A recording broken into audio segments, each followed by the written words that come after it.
wandering in because the weather was turning as we came in. So I'm gonna let Dana lead us off, as she usually does. Sure, I feel like a stewardess telling you where the exits are. But as you can see, it's right behind Marcia. The bathrooms are down, we were crow's fly, straight ahead, 12 o'clock for me. My name is Dana Giroux, and I'm the library director here, and I want to welcome the friends we've seen before and the new friends that we have today. This has been a great series. Every time we have it, every time the weather lets us have it, it's just been a great turnout. We're really happy to have you all here. Another thing, because the weather is being uncooperative, as usual, we have some interesting tornado shelters in this building. One reason why I told you where the restrooms are is that's our tornado shelter. So if we do get a warning, we will proceed to the restroom hallway and the men's restroom. We will crowd in those, but not the women's So restroom. don't go to the restroom and lock the door. This is your It's chance. very bad for all of us. Ladies, this is your chance to go in the men's restroom. The women's restroom has a hot water tank above it. We don't want to be underneath that in a tornado. So we have a couple other spots we will guide you to because there are a lot of us here. So if sirens going off, just give us a listen and we'll split you up and take you where we need to go. Let's just hope that doesn't happen. I also, before we get started, I want to introduce Naomi Derryberry. She's the president of our Friends of the Library. Raise your hand, please. And I'm hoping she'll come up here. And she also, along with Alicia, who's the vice chair of the Historic Commission, who you all know, the two groups together have provided the snacks tonight, most of the snacks, the usual snacks. And Marcia Gallardo, our children's librarian and our programming head, has baked or made for you buttermilk pancakes with pure maple syrup. So those are homemade, they're warm, and you'll see why she did that in just a moment. But that's special for you, and she's done an amazing job setting these up from month to month. So how many of you are familiar with the Friends of the Library? You've met Dana, the librarian. How many of you are familiar? Okay, we're going to make you all familiar with the Friends of the Library. We support things like this with the library, and we hope to see you back here April 30th for our book sale that we have. We try to have it quarterly, weather permitting and COVID permitting, but it will be April 30th here, and we try to raise funds to supplement things that the city, the county, and the state, we try to help with things. We try to support things like the speaker series, which has been excellent, which also plays into our local history section, and we are trying to really increase that. And if anybody has any old photos, we have a scanner here at the library, and we would be glad to scan them and add them to our collection and then give them right back to you, because we really want this thing to be state of the art when we move to the new library. In our lifetimes. In my lifetime, hopefully, without the walker going up to cut the ribbon. But I want to thank y'all all for coming and supporting this, and there's applications at our permanent book sale, the Second Look bookstore in the back, to where you can join the friends. Thank you. So you may ask, because I'm not going to let her off the hook yet, why should I join the Friends of the Library besides I love the library and want to support the library? And the answer is, because you're supporting the library and being in activities. and you also have access to sometimes unique book sales and advance notice And of book you sales. If you help set up the book sale, which, that's doing, that's labor. You do get a discount at the book sale, but with the membership, you also get one of our handy dandy book bags, which is really great. But if you don't join, they're at the counter for $3, which all goes back to the library. So I'm through with the commercial, but we welcome everyone. Many of the friends are in this room right now, so they will be your friends. Yeah, Dee's in the back. She's our treasurer. Stick to you like Velcro. Yeah. Vicky's up here. Okay, I have one other, the stewardess forgot one thing. Your phone. Phone, please turn off the ringer on your phone. I realize there's weather, I realize you might want some alerts, but please don't let it ring out loud. Phil will kill you, and we don't want to see that. Okay, so as Dana said, my name is Alicia Fitz. I am on the Historic Commission for the city. We've been so excited at the response for this. I want to do just a quick question. How many of you have been to one of these before? Excellent, welcome back. How many of you are brand new? Even more excellent. So the series was intended to start in September, 4th Tuesday of every month. COVID and the weather have taken some tolls on that. We will run them through June, take a summer break, and then resume them in September. There may be some seemingly repetitive topics, but I can promise you that no speaker is the same. It is our hope in April, whatever, somebody get their calendar out, the 4th Tuesday in April, I think it's like the 25th, something like that. We are really excited to have Joanne McClellan, who is the Murray County historian, come and talk on the role of education in our Black residents' world over the years, including Freedman schools. Joanne actually attended a Freedman schools in Theta, the Freedman School in Spring Hill. The building, the structure is no longer there, but it was actually the first library. And there is an example of a Freedman school on the property at Ripavilla, if you want to see what one looks like. So, should be a really interesting session. We are hoping in May to have someone come talk about our Spring Hill Cemetery. How many of you know where the Spring Hill Cemetery is? Not the memorial home on Main Street, the old cemetery. Yeah, I saw some hands go up and then down. The cemetery off of McLemore is a wonderfully beautiful tree, beautiful setting. Many of us who've been around for a while can tell you pretty much everybody who's buried there, unfortunately.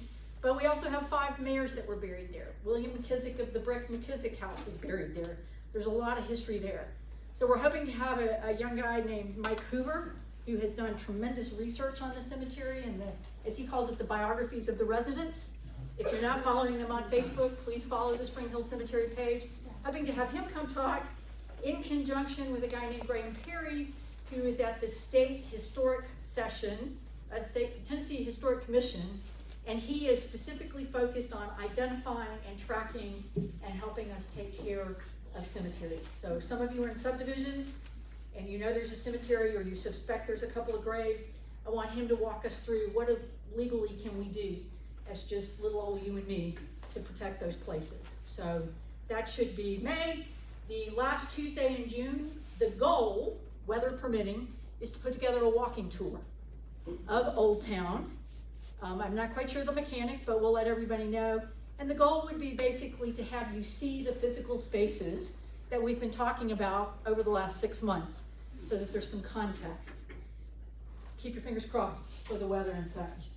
In the meantime, it is my distinct pleasure to introduce Mr. Phil Bennett back there. Phil has a passion for the history of Spring Hill. His brain contains more information than my entire body does. He's a fantastic researcher, and while he could talk on any number of subjects in Spring Hill, his focus tonight is on the Lumberjacks who lived here. Now, we've talked about a couple of other industries that people haven't thought about. So what are some things that y'all remember, for those of you who've been here before, you remember that we've talked about that you did not know about your community? Horse racing, right? Pop gears. By the way, that book is pretty close to being published, so we'll have Sarah Elizabeth come back.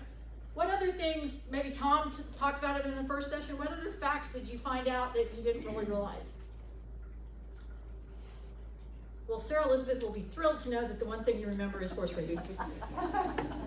There's a really rich history here, and we tend to look at the lack of historic buildings because of Mother Nature's wallop on multiple occasions and think that there's not. We also tend to look at all of the growth and not realize that we've had strong industries. Agriculture is actually still really strong here as well, but we did have lumber, we did have horses. Spring Hill, Tom said who's the Murray County Archivist Director, said in his first session that Spring Hill's always been on the cutting edge. In part because we're the northernmost point in Murray County, but in part because this has always been a community that has adapted to change. Sometimes not gracefully, most of the time gracefully, and always been willing to learn and maneuver to be the best community they can be. So with that, Mr. Bennett, I'm turning it over to you. And you can guide folks as to whether you want to wait on questions or have them ask as they go. We are, for y'all information as Phil gets up here, we are live streaming this to Facebook. That's why I've been banned to this side of the room, because I tend to pace over there and get off camera. And it will be recorded on the Spring Hill page if you want to go back and listen to it or share it with other folks. And certainly please do share it, because the more we have, the better. Mr. Bennett. Thank you, Alicia. Welcome, ladies and gentlemen. Before I begin, let me say one thing. If your ears hurt, I'm loud. Just raise your hand and I'll tone it down a little bit, okay? Otherwise, I want you to hear me. Spring Hill has the richest history of any small town you'll ever find in the state of Tennessee. Go to Shelbyville, they have wonderful history, but nothing like Spring Hill. Go anywhere you want to, and you will not find a small town. When I say small, when my wife and I moved here back in, there were 585 people in Spring Hill. So we've seen a little bit of change. I have to do a disclaimer, first and foremost. I have had an interest in the logging and timber industry for a number of years. It's almost impossible to find photographs of that industry. As I'm sure Naomi will tell you in her searches for photographs, there are almost none. Why? Because there were no photographers right after the Civil War. People did what were known as tintypes, and they weren't going to take a great big bunch of equipment and walk back in the woods and take tintypes of logging operations, because then it wasn't important to them. So we have so very few photos. So I must do a disclaimer. Some of the photos you're going to see in my presentation tonight are from other parts of the country. There are some that I believe to be local, or at least representative of local forestry efforts at the time that we're targeting here. And the time we're targeting is from 1870 to 1890. So bear with me. You're not going to see anybody wearing a cell phone. You don't have to worry about that. But some of these pictures are from different parts of the country. As a matter of fact, one in particular that I know of is from Canada. And I'm going to show you a tree that is over 3,000 years old. It's magnificent, but it's magnificent for a special reason. Let's get started. When we're finished, I will answer any questions that you would like to ask me about any subject that you would like to ask me. And somebody can take my wife home because she knows how I am. As a matter of fact, before we left tonight, you know what she said? This means shut up. So I have to do as she told me to. Let's get started a little bit. Maybe. Okay. A lot of this tonight you're going to see, it has to do with the words that are used in our southern vernacular. We have words that the forestry and lumber and sawmill industry changed forever, either added to or altered. What do you see here? Somebody raise your hand. Let me call on you. Okay? It's a saw. What else? Axe. Huh? Axe. What do you see? I see a pickaxe and an axe. See a pickaxe and an axe. Actually, this other thing is not a pickaxe. It's called a peavey. You know what a peavey is, anybody? A peavey was a device that had a long handle and a hook on the end, and the loggers would hook those logs, and the inertia would roll them over. One man on one end, one man on the other end, a 6,000 pound log. Those two men could move it with a peavey. Remember that term, because I'm gonna use it a little later on. These men were called a special name, and the name became a part of our southern slang. They were called wood hicks. Now, when you think of the term hick, what do you think of? Country boy. What else? You think maybe somebody's ignorant? a bumpkin, right? That's in the South, when you call somebody a hick, that's what we think of. But these men, that was their title. That was their title. They hired on the job to be wood hicks. Wood hicks were the men who chopped the trees down. Now, prior to 1870, we had very few saws. Anybody want to tell me how you think? We had houses that had clapboards on them. You know what clapboards are?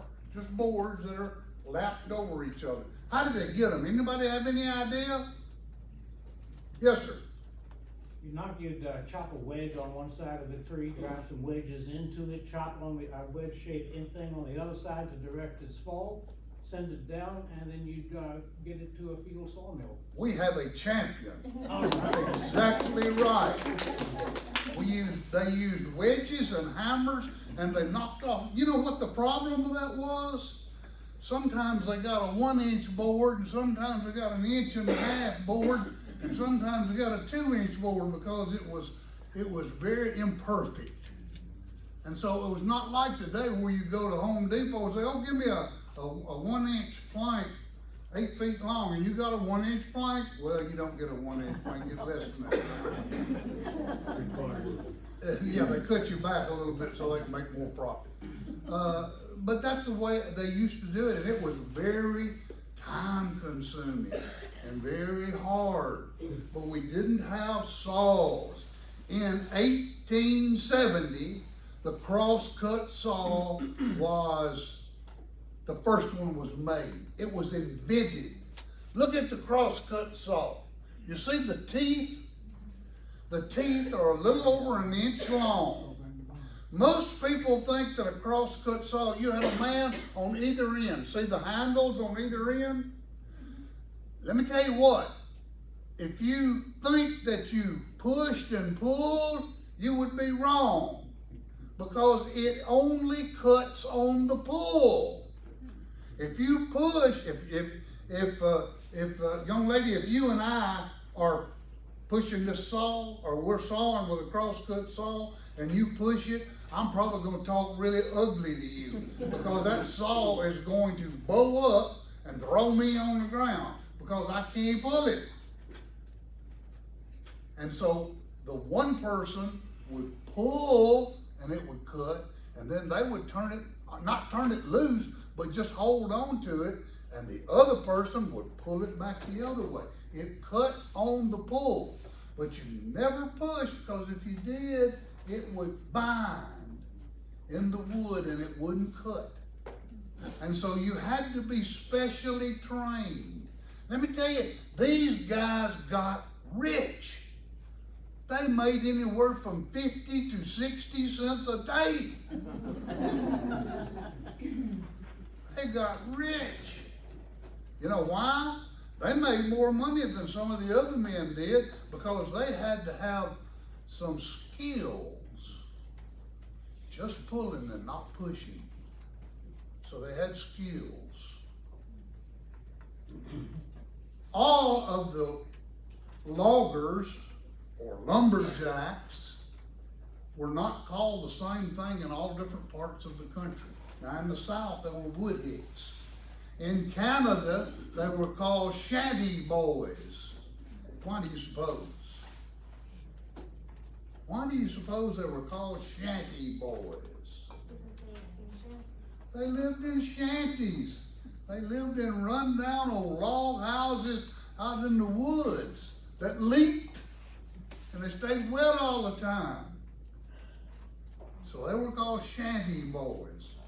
In the far west, in Washington State and Oregon, they had yet a different name. They were called river rats. Why do you suppose the lumberjacks would be river rats? Take a shot, somebody.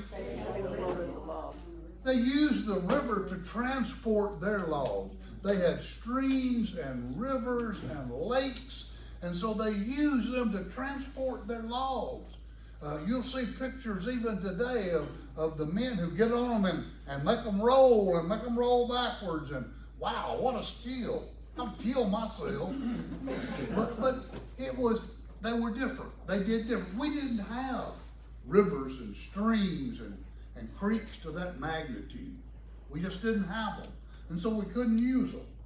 But these are wood hicks. And there's one of the first pictures you'll see of a cross-cut saw. It revolutionized the lumber and timber industry. There are two things that I'm going to talk about tonight to show you how the industry itself was revolutionized. One is the cross-cut saw. The other is the steam engine. The steam engine revolutionized wood cutting. Now, don't get me wrong. We had steam engines in this country before 1870. We had locomotives that used steam engines. We had steam engines especially in the north. There were quite a few that were used in factories. Even during the Civil War, there were factories that turned out gun barrels and cannon barrels and cannonballs, and they used steam engines to drive their machines that they used to make those. Up until that time, men shot muskets. A musket didn't have any rifling in the barrel. And so when you put a powder and a bullet or a round ball in it and a wadding and you shot it, it might go over here and it might go over there and it might go halfway true. But it was not very accurate. And so somebody got the idea, what if we put little grooves inside that barrel? And so using steam engines, they were able to make drills that could drill out and make grooves in the rifles and make them where when you shot them, they were extremely accurate. Still the same process. You put powder in there, you put a ball, and you put a wad in it, but when you fired it, it was accurate. Made a tremendous amount of difference during the war between the states. You'll notice that I don't call it the Civil War. It was a war between the states. Because all those people were not civil anyway. So, here we go. Two things kept a lumber camp going and kept the men in the camp happy. One was somewhere comfortable to sleep. The other was plenty of food. Those two things kept the wood hicks and lumberjacks, because you're going to see later on there are lots of different parts to this puzzle, but when you put them all together, it makes one big picture. This is a bunkhouse around 1875 to 1880. There's one thing that you could count on in the bunkhouse. Guess what that was? Pardon me? Cracks? Rats. R-A-T-S. Rats? No, not necessarily. You had them everywhere. One thing you could count on was lice. Lice abounded. Why? How close are these guys sleeping? And guess what they're sleeping on? They're sleeping on straw. And they didn't have any of the niceties and the things that we think about. And so it was so antiquated, and being remote. And I'm going to show you a picture in just a minute of what some of these facilities look like from the outside.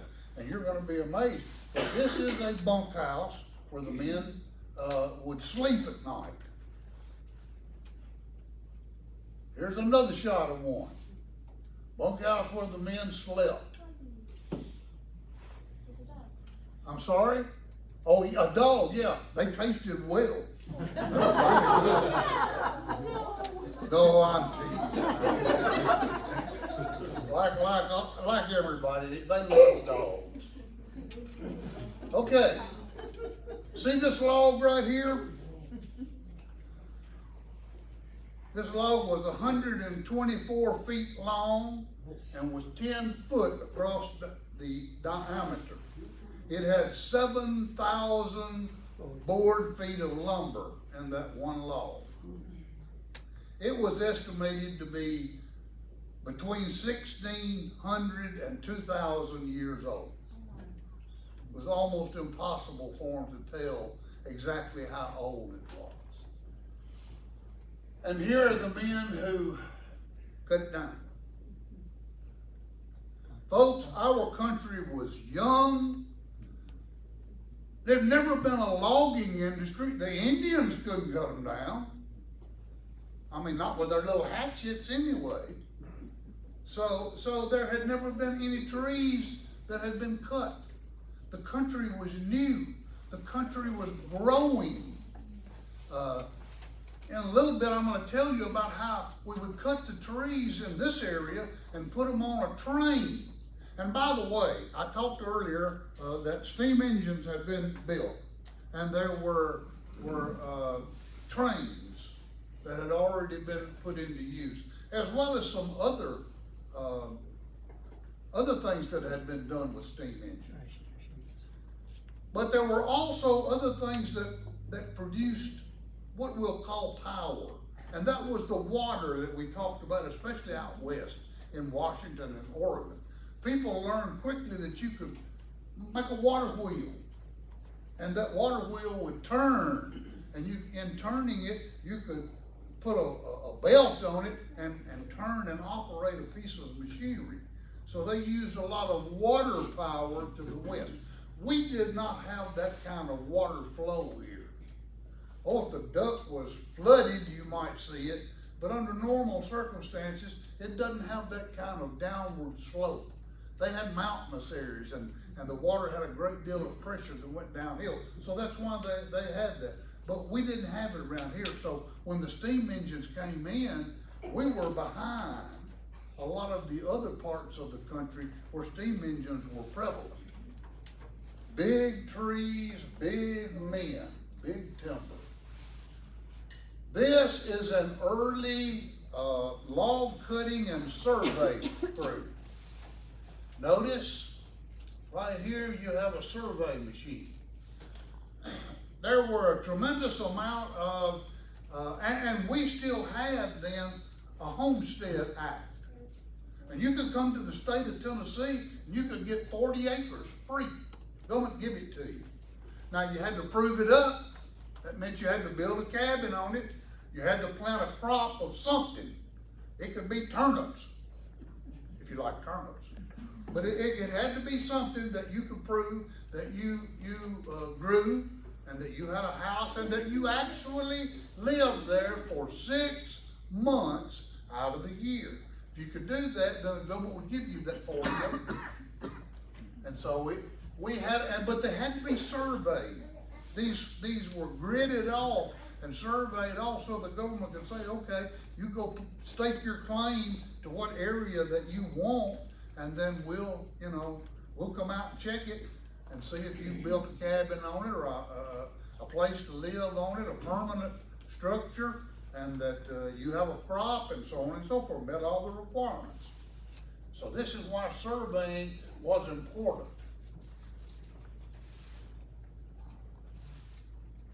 See the guy sitting on the stump?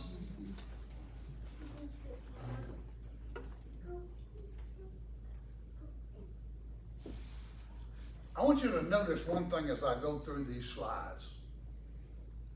How many of you guys wear suspenders? Oh, I got one. I didn't think I'd have a soul.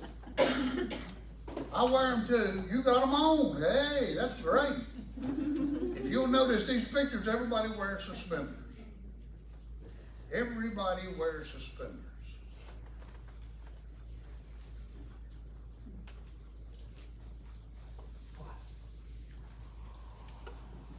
That tree we were just looking at was cut in Michigan.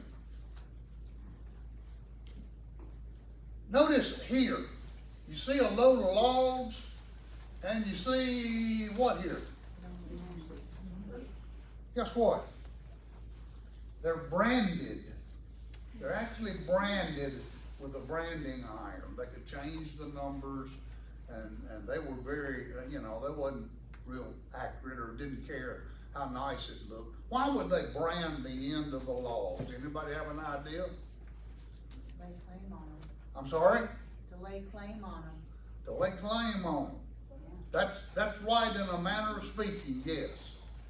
What they would do is, when the lumberjacks would go out into the woods, many times they would cut timber for different landowners. And so they would take it all to be cut up at the sawmill at the same time. So in order to keep it straight, so that you know whose lumber belonged to who, you'd be issued a series of numbers.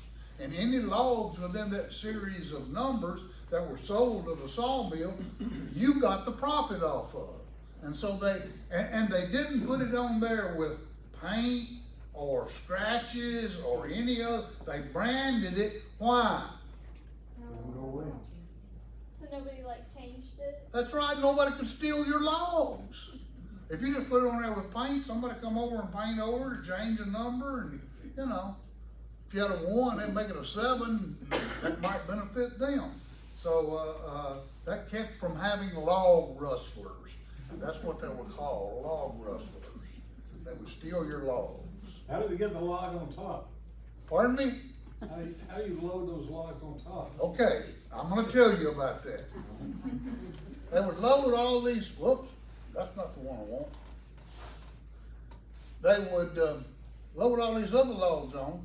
Well, actually, when they got up to about here, they would start doing this. They would tie a rope on either end of the log. And on the other end, they would put 6 mules. And those 6 mules would pull it up onto the wagon. That's how they did it. They didn't have big machinery. They didn't have ways to do it. Now later on, when we get to the steam engine portion of it, I'm going to show you how they invented a machine to do that for them. Didn't have to use logs. Are y'all bored to death now? Okay, see this tree? 124 feet tall. 124 feet.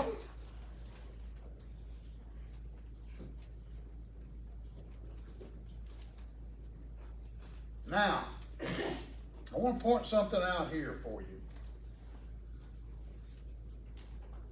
Wood hicks. They're about to cut this tree down. Down at the bottom of the tree, the roots would push the ground up. And most of the time it had to all be cleared out of brush and the things that were around it so that it wouldn't interfere with the axes and with the saws. But the ground was uneven because the roots had pushed that dirt up. And so what the men would do, if you'll notice their feet, they would cut a slot in the tree and they would do exactly what you're talking about. They would wedge off some planks and they would stick them in those slots so that they could stand up there on them at an even height to saw and cut with their axes these trees down. Folks, in researching this, I have never seen people that had any more ingenuity than these folks did. I mean, they invented things over a very short period of time, because you have to understand, from 1870 I'll get it right in a minute. From 1870 to 1900 was the heyday of this. By 1900, it all came to an end. Anybody want to know why? What happened about 1900 that you can think of? Conservation. Pardon me? Conservation. Still? I am so hard of hearing, I'm sorry. Y'all want to speak up. Industrial. Industrial Revolution, well, that's part of it, but something was invented about 1900 that changed everything. Steel. Pardon me? Electricity? Nope. Steel. Automobile. Gasoline engines. Yeah, we got another champion. Gasoline. When gasoline engine, it started to be refined about 1900. And that basically stopped steam engine. Don't get me wrong, steam engine railroads ran until about 1930. They ran for another 30 years because they'd already been built. They functioned pretty well, and it was so expensive to build new locomotives, so they continued to use the steam engines. But something else was discovered in the refining process for gasoline. Guess what that was? Anybody know? Diesel. Diesel. Diesel was a byproduct. In the refining process, they made gasoline. Gasoline was used in cars and automobiles and combustion engines, gasoline combustion engines. Diesel was a side product. For the first 5 years that gasoline was refined, guess what they did with the leftover diesel? Poured it on the ground. It was worthless until somebody got the bright idea, I wonder if we can use it for fuel. And now you know the rest of the story. Every truck on the highway today burns diesel fuel.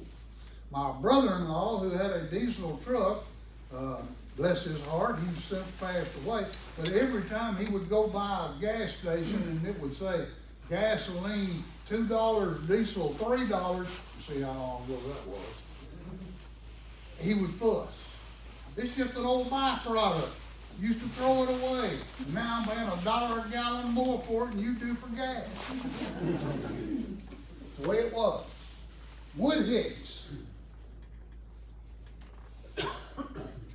Special people. Here we have, anybody know what veneer means? Somebody tell me, raise your hand if you think you know what veneer means. Any of you ladies ever had furniture and it was advertised as being veneer? What does that mean? A fake top. Well, it's not really fake. Thin layer. A thin layer. And that's what they would do. They would take the bark off of a special tree. And I can give you a hint right now. A friend of mine who is in the logging business today told me last week that he cut or had a walnut tree, a black walnut tree, cut off of his property a few weeks ago. It had 2 8-foot logs on it, and he sold those 2 logs for $4,000 each. $8,000 for one tree.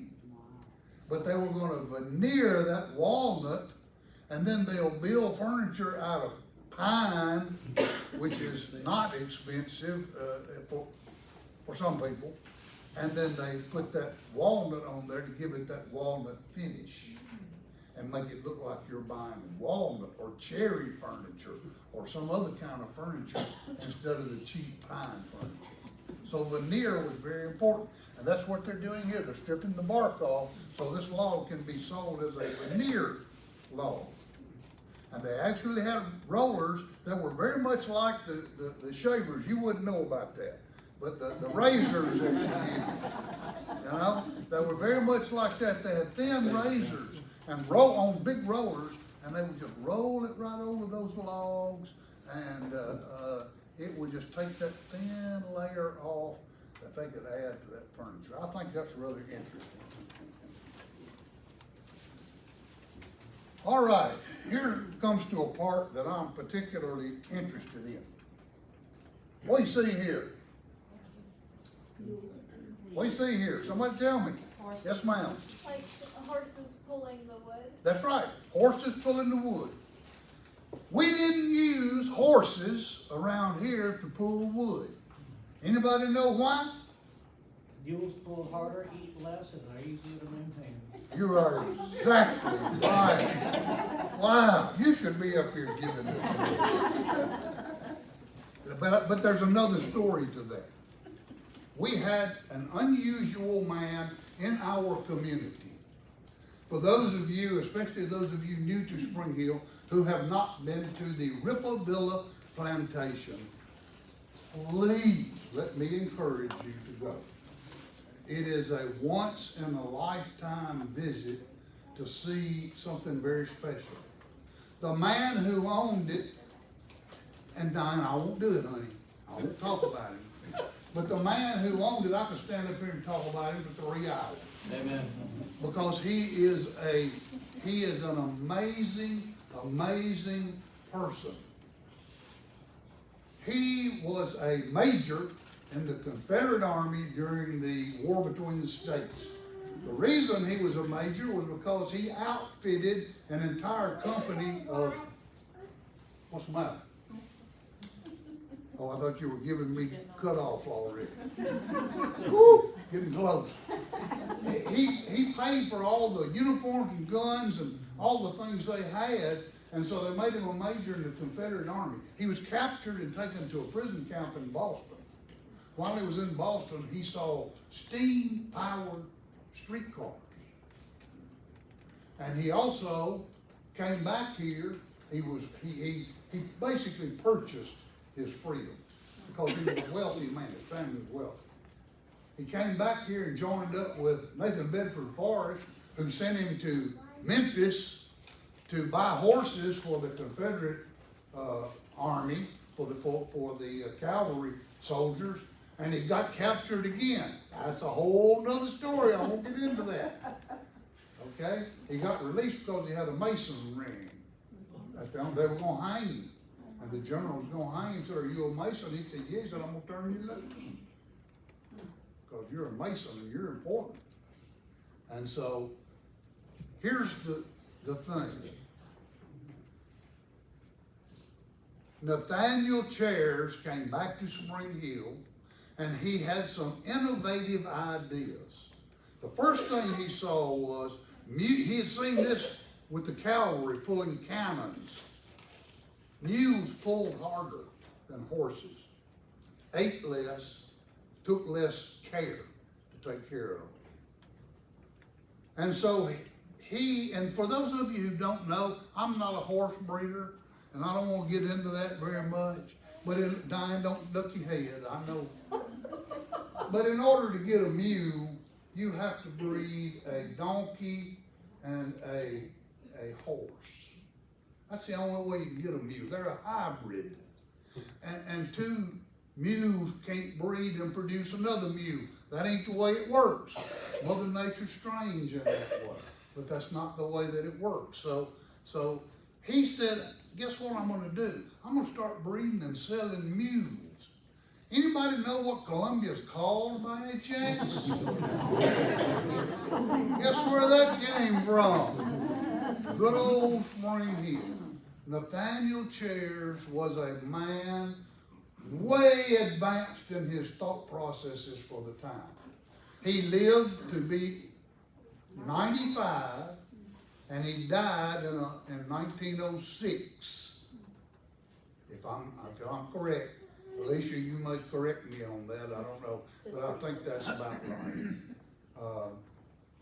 He was an amazing man. The mules, once again, revolutionized the logging industry because they were using oxen to pull logs out of the woods when they cut them down. The oxen were so slow and so tedious that they had to find something else. The horses took too much care, and they didn't have the pulling power. The mule was the perfect answer. 4 mules could pull what 10 horses could pull, and could pull what 20 oxen could pull.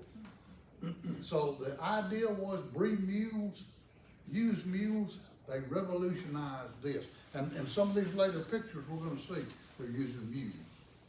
They went away from the horses to the oxen to mules. Here we are again. I want you to look here. This is important. See these logs laying down here? One of the ways they get it out of the woods, and we had two major logging operations here in Spring Hill.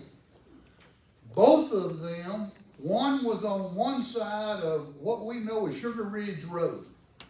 One was on the other side of Sugar Ridge Road, but more down into the Burwood community. For those of you who are new, get your car right around and look at these areas. That's all I know how to tell you. Bless his heart, he's dead and gone now, Alicia. But Galen Pierce, who lived on top of Sugar Ridge, told me at one time he walked for several miles behind his house toward the Campbell farm in that direction, and he found where the loggers at one time had their logging camp. And it had, of course, deteriorated and rotted and was basically gone, but it was still there. And what did those men do? They went in and cut out a place through the woods. There were no roads. Keegan Road didn't exist. Didn't exist. What we know as Beechcroft and Duplex, they didn't exist. They had wagon paths, and they'd go out and they'd follow those wagon paths, but they didn't have roads. So these men would go out and cut down enough trees to make enough of an area that they could get the logs out of the woods. And this is how they did it.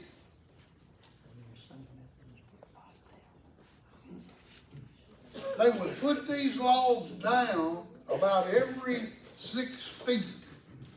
And in some cases, they would build a big sled. And they would get the mules to roll that log up on that sled. And then they would pull it out on top of these logs, and they had a man that would run out there in front of them, and he would put a type of, how can I say this? Lard. Y'all know what lard is, don't you? He put lard on those logs. And then the logs or the skid that they were on, it was called a skid. It looked like a sled, a big sled. It would just come right out of there. And he was called a grease monkey. Ever heard that term before? Usually it's an auto mechanic, isn't it? But in this case, it was the worst job in the entire camp, because the mules, if he didn't grease up those logs fast enough, they'd just run over. And it was dangerous. And a lot of them died, got killed. So you didn't want to be a grease monkey. The road was called a skid road. Does that sound familiar to something? What does it sound familiar to? Huh? Skid row. Guess what? We sort of, you know, if you wanted a dangerous, and by the way, the grease monkeys were almost always the drunks and the no accounts who were fighting in the camp, and they had done something that was wrong, and so it was like punishment to be put as a grease monkey. And so if you were on the skid road, you were a bad person. So it sort of changed to where people would have a town, a small town, and they'd say, well, that area of town is Skid Row. And that meant the people who lived there were, once again, in the vernacular of the South, there wasn't no count. The way we say it. This law, can you imagine? Because I can't. I have no idea. Once again, I'm going to do my disclaimer. I think that the 3 logs that you see here were cut in Washington State. I don't believe that they were cut here locally. This tree here was cut in the Great Smoky Mountains. It's huge. I won't even begin. I had a logger tell me he thought it looked like it might be a white oak tree. But for whatever it was huge. Again, cutting big trees, I'm running out of time. This was called a yarder. It's one of the very first steam engine pieces of equipment that was used. The idea was to go out in the woods, send your men out and drop and limb and cut up many logs as you could get, and then bring them to one area where they were loaded on whatever conveyance that you had, and take them to whatever market or sawmill that you were able to get them to. And so that was called your yard. We still say, let's go to the lumber yard, don't we? Yeah. So once again, we had terms that came from this. The yard, and this was called a yarder, and it wasn't a thing in the world, but, I'm gonna run out of time, y'all. It had wire cables, and they hooked those wire cables to the log, and the steam engine had a pulley, and the pulley would draw that wire cable up. Well, y'all know how it is around here. You got ridge tops and you got hollers. That's how you see it if you're from the south. Okay? They cut a log down here in the holler, they run a steel cable down there and hook around it, start that steam engine up that took nothing but water and fire. And they pull it up. And then they were able to get it on the skid road to wherever they wanted to go. I'm told that the two lumber units that we had here in Spring Hill drug the most of their logs to the railroad, which is existed exactly where it is today. As a matter of fact, there's even a sawmill there by it today, but that wasn't there then. They would load them onto rail cars, ship them to Nashville, where they would be sawed up and the lumber sold, because Nashville was exploding in building, and there was a huge demand for lumber. And there's no telling how many houses and buildings in Nashville was built with lumber that came from right here in Spring Hill. That picture looks familiar to me, Phil. Is that local? I'm not sure. I wish I could say for sure. I don't know. I think that may be a local photo. If not, there's one that's very similar to that from the railroad track. Almost every logging operation after about 1875 or 80 had a yarder. They could do so much more work. This is not a good picture. This is actually, whoop, let me go back. No. This is actually a steam sawmill. And here's your steam engine here. Here's your stack. Again, the picture is so poor we can't see it very well, but there is a burner, and they would take scrap wood, put in there, build a fire, take buckets, dip up water, pour it in the boiler. The man who operated the steam engines got paid a ton of money. Why? Because he had to know how to read those gauges. How many of you ladies ever cooked with a pressure cooker? Is it dangerous? What are they famous for? At least the old ones used to be. Exploding, weren't they? Guess what? The steam engines did the same thing. So they had to have people who were trained, knew what they were doing, able to read those gauges, and able to tell when they needed to release the steam pressure off of them so that they would not explode and kill and hurt somebody. This, folks, is a steam tractor. As a boy, we had one on my grandfather's farm. Now, I want you to notice something. Right here, whoop, I keep doing that. Right here, the firebox. Right here is the boiler. You see this right here? This is it was a one piston that drove a cylinder. And what we would do on the farm is We had a saw that was mounted. When I say a saw, it had a saw blade that big around. And it was mounted on the side of a wagon. And my grandfather and my uncles would put a belt, a huge belt that wide, from that pulley to one over here on the wagon, and whenever that built up enough steam, it would turn that saw at a tremendous speed. And they would cut logs about that big around, and they'd just push them right through that saw blade, and they'd cut their firewood, because they burned firewood in a wood stove. And so they would burn their firewood.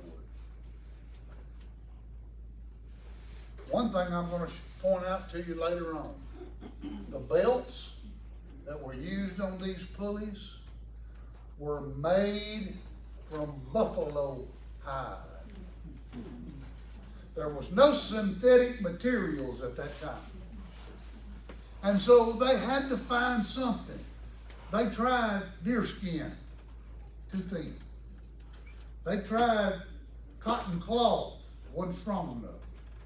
They tried everything that they had, but they found out that buffalo hide, they could cut it into strips, and let's see, I'm gonna see how many of you are real farmers. Richard, you gonna know what I'm talking about.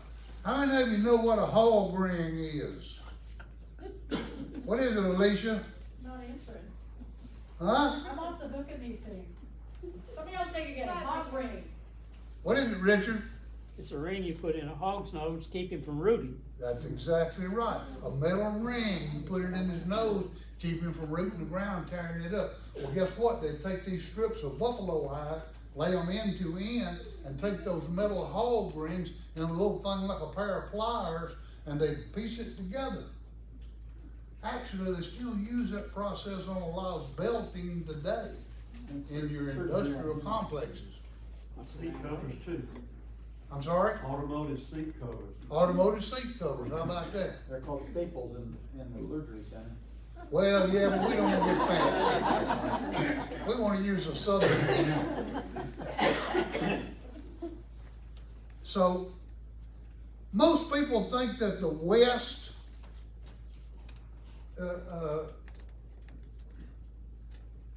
that white men went out and killed the buffalo in order to decimate the Indian tribes. Not totally true. We helped do that with inventions like this and the steam engine, because we had men that would go out and kill vast amounts of buffalo and skin them and leave 2,000 pounds of buffalo meat laying there raw, because they needed those hides to run these machines. I am going to run out of time. Here's another one. See the big belts? Those were made from buffalo skins. This is a steam donkey. A steam donkey. They called it that because it was mean and confrontational and was always adversarial. So they called it a donkey. I want to again show you just how smart these people were. They went out in the woods and they needed to move men, equipment, these big logs from point A to point B. And they used these skid roads to do it with. How many of you can see these wheels right here? You see them? They're concave. The reason being, what are they sitting on? They take 100-foot log that wasn't very big, and they lay it down, put one on the other side, set the wheels on it, and anywhere that they didn't have an obstruction in the way, they could take that donkey. And they could move their steam engines around and do so much more work. How smart is that? They didn't have to go lay a steel track and have railroad ties to keep it from sinking into the ground. They used what was available, and that's why, folks, that I am a firm believer we are the strongest country in this world because we are smart and we can think through problems that we have. And I'm just so impressed with these men who lived, so long ago that they could think up the answer to all these problems. Alicia, you can do like Diane now. You can tell me when to shut up. This is a Rusher sawmill. Now what they would do, once again, you see the big pulley. Whoop. I wish I'd quit doing that. You see the big pulleys here? See the big blade here? See the peavy? That's a peavy. Let me tell you what was important about the peavy. You had these logging camps many times had hay that was brought in from the local farmers. This is something you don't know, Alicia. I'm gonna tell you something you don't know. Got a long night ahead of you. I know. They brought in hay for the mules. In order to bring that hay in, they would cut it and they would bundle it up with a wire, thin wire, and it was called hay wire. We had a blacksmith shop on what those of you who live here know as Depot Street. And that man made hay wire. And here's how he made it. He went to the local creek and he dug out clay. And he made him a chill. It might be as long as from here to that wall. And he would take a small object and draw a little trench in it.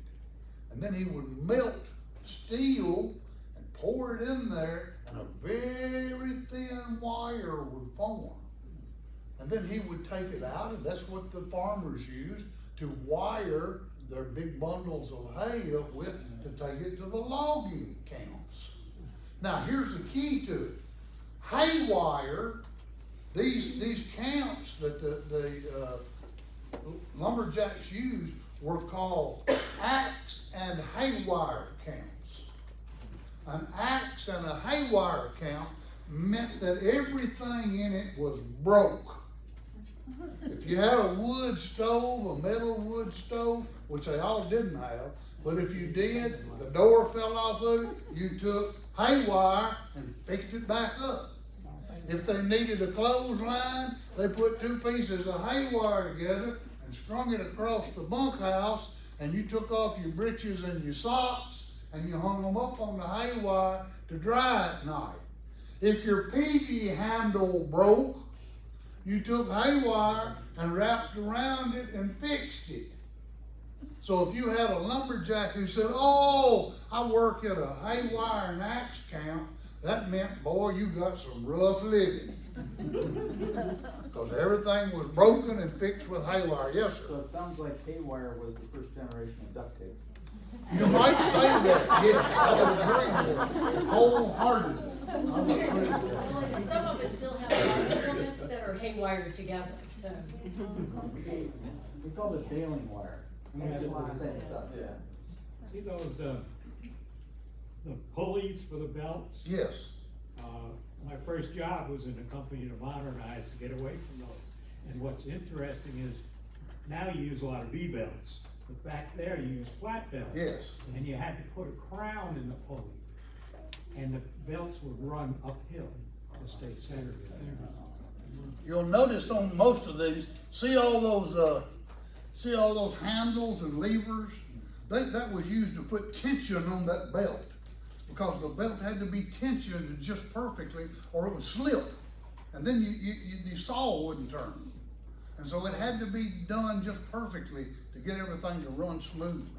Once again, these people were so, this is actually a boiler, just the boiler right here. It doesn't even show the firebox. And this wooden thing, that's where they would send pieces of wood up to feed the firebox with.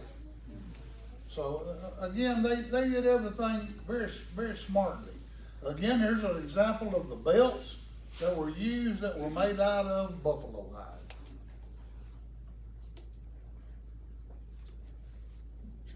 hide. See the boards, the standing boards that the ladies are standing on? And then there you have a wood hickman dog. It don't get any better than that, does it? When I saw this picture, all I could think of was two good-looking women, a wood hickman dog. I guess no better than that. Okay. Once again, you see how they set the and made a scaffold so they could walk across there to cut this out. This was actually cut out with an axe. Can you imagine it? These guys were so good with those axes, they could make a clean cut that deep into a huge tree like this. And here's another one. You want to count how many men's up there? 7. That's right. 7 men sitting in the wedge. This tree was estimated to be between 16 and 1800 years old. Now, how about this one? If y'all don't want to count them, I'll tell you, 21 people in there. 21 people. And I couldn't find an age on it, but it's old. I'm sorry that the quality of these old photographs just don't, weren't good. Again, you have a huge tree, and you got all these hicks out there to show the size of it. This picture was taken in Wisconsin, which makes me never want to go to Wisconsin. But boy, what a load of logs. Can you imagine? Wow. Phil, question? Yes. So just to comment, those sleds, they made troughs and had a waterer so that they would slide on the ice to get them out of the woods. Wow. Alicia, I know you're eyeballing me over there. I'm gonna hush. I'm gonna very quickly run through these and try not to even make any comments, okay? But I got about 100. I'm teasing, not quite that many. There's a yarder, there's another big cut. This is a logging camp where they were using the oxen, thank you. And I'm pressing the wrong button. This is a dining hall, a very modern dining hall, by the way. This was taken about 1895, so it's later. Here's yet another dining hall. There were always 2 people who worked in the dining hall, the cook and a gopher. The cook cooked the meal. The gopher went in during the meals with an axe handle, and if you complained about the food, he hit you with that axe handle. That was his job. Here we are, yet another dining hall. Let me tell you about their eating practices. Those of you who are here tonight, if you didn't get any, there are buckwheat pancakes back there. That's what the men here in Spring Hill ate every morning. They ate buckwheat pancakes and whatever they could get that was sweet. It might be a home canned jam, jelly, wild honey if they could find it out in the woods while they were walking through to get these trees ready. Salt pork and beans. That was a regular breakfast almost every morning. Now, let me tell you what they did at night. Buckwheat flapjacks. If you had tried those, please try them. They had something else that they did. Almost every night, they had beans and salt pork and bread. But in order to please these men, because the food had to be good, they made a substance called monkey. Here's what it was. They took a skillet and put flour in it and burned it over a fire, open fire. And when they finished burning it, they put some water in it and a big spoonful of lard, mixed it all up, and when they had this salt pork, beans, and bread, they poured the monkey all over it, like gravy.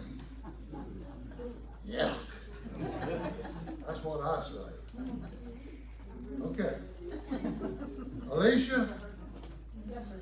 I'm gonna have to stop. I was gonna tell you so many other things.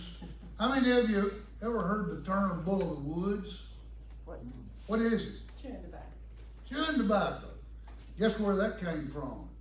The man in charge of the log cutting crew, he was called the bull of the woods. And that's where that came from. So they sold bull of the woods chewing tobacco. I feel like my vocabulary's been expanded tonight. Just have to remember all these phrases. For those of you who want to stay after Alicia gets through, I'll show you the rest of these pictures. There are so many other things. Go ahead. No, I don't. If feels like they need to leave, please do so. Take 5 more. Yeah, go ahead. I don't want to take everybody's No, I'm time. kidding. Yeah, we're asking. We will cut you off at 5 more. I'm not gonna get down on my knees though, so. I'll try to do it quickly. Here is a modern logging camp. One of the things they didn't have to do was clean up. You know why? Everything rotted. Everything in it went to waste. And so they didn't do any cleaning. When they finished cutting the logs and getting them out, they just packed up and left. Went to the next job. But they didn't have to clean anything up. This is a steam donkey that is mounted on a railroad track, got a steam engine pulling it, and they use this to load logs to take to like a big city, but they also used it to load logs onto wagons so that they could be transported to smaller sawmills. Again, some of the men who worked in the sawmills, folks, this was hard work. They got up at 4 o'clock in the morning. By 5 o'clock, they were on the job. They worked till it got too dark to see.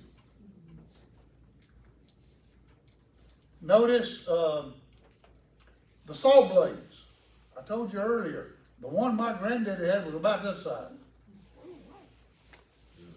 These early steam engines were extremely powerful, extremely powerful. Once again, a modern day, this was 1905 in Canada. This was a barracks and the mess hall all together, but very modern for that time. I look at that and I think modern. This is what they called a one-horse donkey. Is that not a oxymoron? A one-horse donkey. The reason they call it that is because it only has one pulley here. And so they would, guess what? This thing right here, when they crank this steam donkey up, and you see the man with his hand on the handle, see the gauges? He had to be able to read all that so he'd know how much pressure was behind it. That thing would pull a 16,000 pound log by itself. And so they used these things extensively. Steam was king. It cost them nothing other than the machine itself.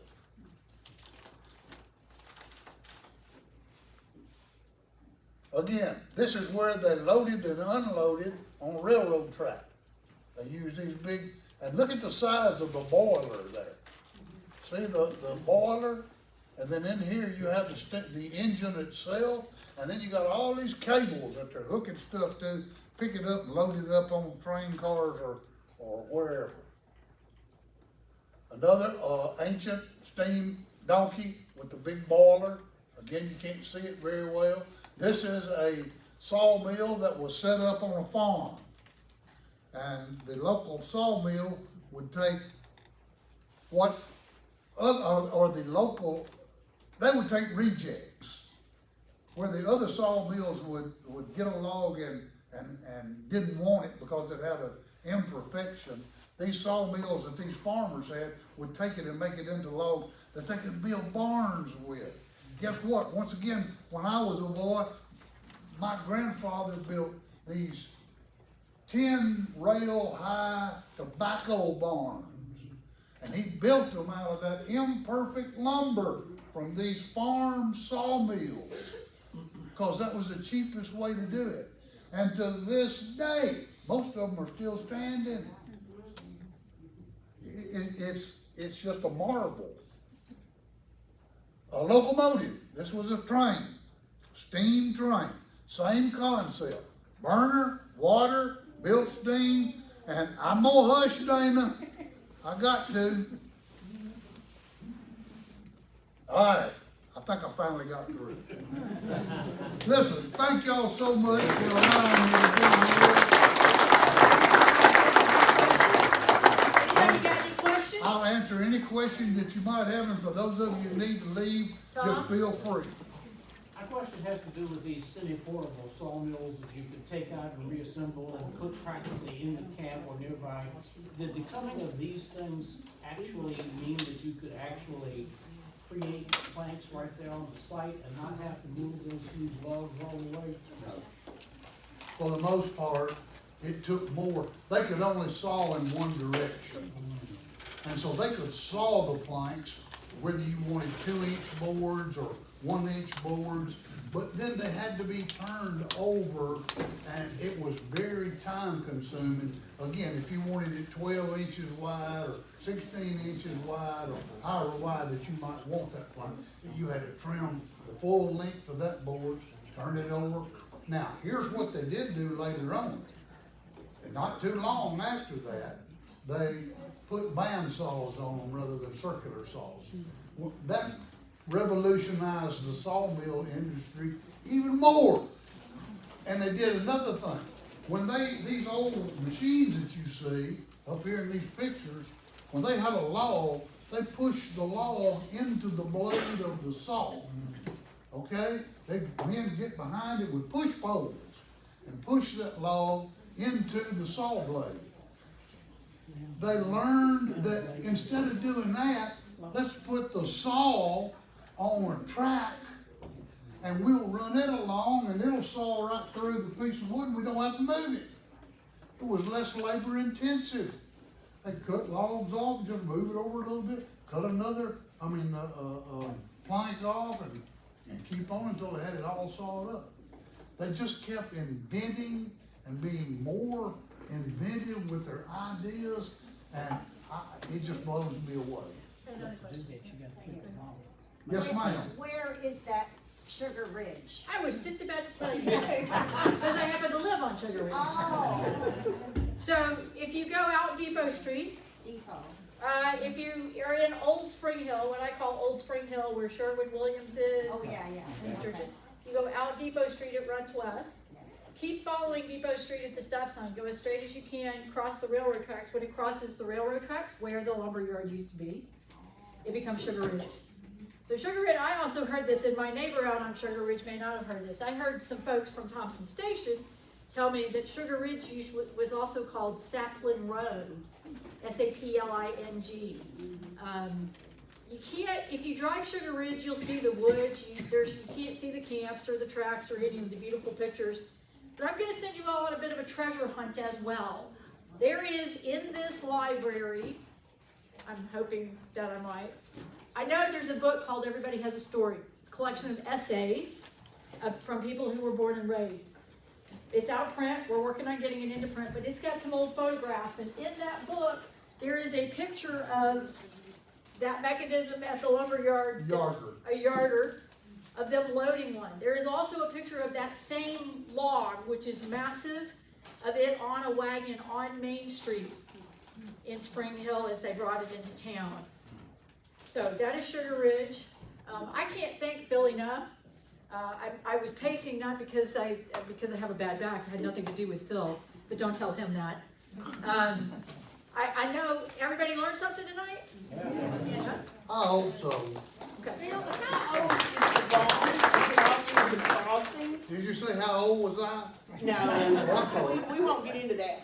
You know, when you come out of the crossings, Mr. Parham built that barn. In the 30s. See, how old is that? It was built about 1929 to 31, somewhere And around I there. believe, I may be slightly off, I think it cost $1,800 to build. So when you see these old barns going by the wayside, there's a lot of work in those old barns. This has made me think about redoing my deck, right? We go to Home Depot, we get the logs, they're mostly perfect, mostly consistent. This was a whole trade.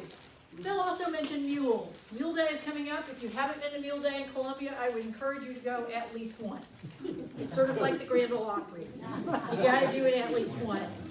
And they're doing it for the first time in a couple of years. But there's a reason that Columbia's Mule Day, and Spring Hill was instrumental in starting that. It's one of those cutting edge things. Mules became very instrumental in agriculture. Nat Chairs, the major, was instrumental in agriculture. So was Richard Ewell, who came back from the Civil War at Ewell Farm. Had a very broad, we're pretty inventive in this area. Not quite the lumberjack style, but pretty inventive in this area. So, any other questions? When Phil mentioned, or Alicia did, if y'all are on Facebook, I highly recommend liking the historic Spring Hill Cemetery. Mike Hoover has done an excellent job of researching the residents, but he's also branched out to other people, but it touches on the different industries and businesses that Spring Hill had, but it's really. And if you do, Richard, you may help me with this. If you go out Depot Street, like you're going to Sugar Ridge, come to our neck of the woods. We live across the track. We live on the other side of the track. But if you head out that way, on the left-hand side, there's a house that looks like it's next to a structure that was a store. It looks like it was a storefront. I believe at one point there was a sawmill at that location, if I'm not mistaken. Somewhere in there along Depot Street, there was a sawmill. There is an existing sawmill at the railroad tracks that is new, but it gives you a feel for what that would have been. Alicia, there are other things. At one time, there was a brick kiln on Depot Street. We had a man here in town who lived in a big brick house uptown just before you get to the Episcopal Church called the McKissick House. And he had around 90 slaves, but he didn't have a plantation. He taught them masonry and how to lay stone and how to make brick. Guess what they made the mortar out of for those bricks that they would make locally? They would go to creek beds and get the sand out of local creek beds. And so the mortar that, on some of the really old buildings in this area, you can tell that it's local because of how the mortar's constructed and the composition of that mortar. So, there is more to come. Please come in April and listen and hear Joanne talk about education in our system and the Freedman schools in particular. Thank you all for being here. Get out of here before the weather hits. It looks like it's about to move in. And I apologize for being so long-winded. Thank you, Phil.